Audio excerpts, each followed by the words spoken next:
بسم اللہ الرحمن الرحیم اللہم صلی علی سیدنا و حبیبنا و نبینا و مولانا محمد وعلی آلہ و صحبہ وبارک وسلم رضیت باللہ ربا و بالاسلام دینا و بمحمد صلی اللہ علیہ وسلم نبی و رسولا۔ معزز ناظرین، السلام علیکم ورحمۃ اللہ وبرکاتہ۔ قرآن مجید فرقان حمید سے تسلسل کے ساتھ سورہ فاتحہ شریف کی آیہ کریمہ نمبر 5 اور 6 کے لحاظ سے گفتگو آپ کے سامنے پیش کی جا رہی ہے۔ اس حصے میں رب ذوالجلال جل وعلا نے جہاں اپنی بارگاہ سے بندوں کو ہدایت اور صراط مستقیم کی طرف رہنمائی مانگنے کی تعلیم فرمائی، تو وہیں پہ خالق کائنات جل وعلا نے صراط مستقیم کے ربط کو یا صراط مستقیم کو ایک خاص طریقے کے ساتھ بیان فرمایا، یعنی کہ صراط مستقیم کو اللہ تعالیٰ نے بندوں کے ذہنوں پر نہیں چھوڑا کہ ایمان قبول کر لینے کے بعد تمہیں جو سمجھ آئے، تمہارے فہم میں جو آئے یا عقلی اعتبار سے تم جس کو اجتماعی طور پر تسلیم کر لو یا رائج کر لو، وہی جو ہے وہ صراط مستقیم ہوگا، بلکہ خالق کائنات جل وعلا نے اپنی بارگاہ سے ہمیں قرآن مجید فرقان حمید اور پھر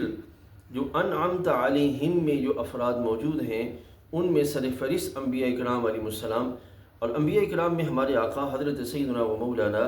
محمد الرسول اللہ صلی اللہ علیہ وسلم، آپ کی ذات اقدس کے ذریعے ہمیں خالق کائنات جل وعلا نے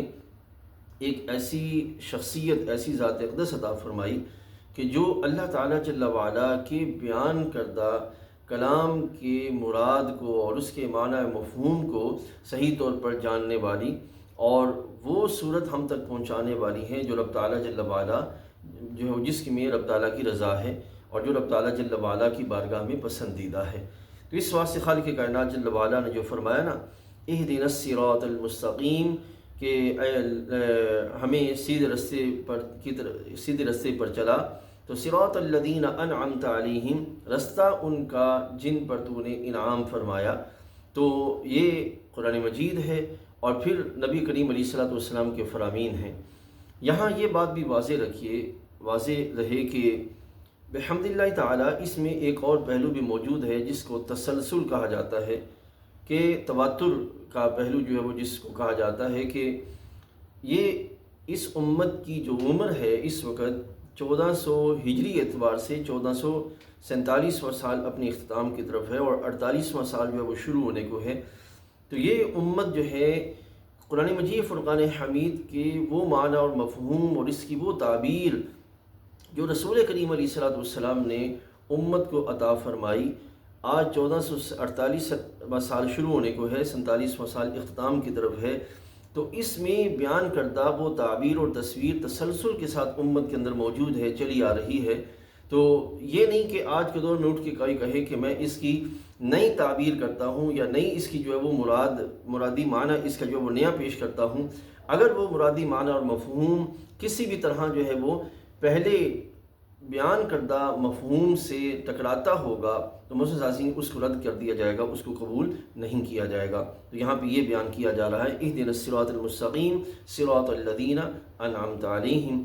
کہ رستہ ان لوگوں کا جن پر تو نے انعام فرمایا۔ اس بنیاد پر آج کے اس دور کے اندر جہاں کہیں بھی وہ معنی اور مفہوم جو کہ قرآن و سنت سے ٹکرانے والا ہے، وہ کتنی بھی تہذیبی صورت میں مہذب انداز کے ساتھ، ٹھیک ہے، اور کتنے ہی جو ہے وہ منظم طریقے سے جو وہ لوگوں کے درمیان رکھا جائے، لیکن اگر وہ قرآن و سنت سے ٹکرانے والا ہے اس تسلسل اور تواتر کے معنی میں جو کہ اللہ اور اس کے رسول علیہ السلام نے ہمیں عطا فرمایا ہے اور امت جس پہ قائم ہے، تو اس کو قبول نہیں کیا جائے گا۔ اللہ تعالیٰ جل وعلا سمجھ و عمل کی توفیق عطا فرمائے۔ انشاءاللہ اگلے کلپ میں یہ عرض کروں گا کہ کسی کے ذہن میں آ سکتا ہے کہ کیا امت میں اس طرح پھر جمود آئے گا؟ ایسا نہیں ہے۔ وآخر دعوانا ان الحمد للہ رب العالمین۔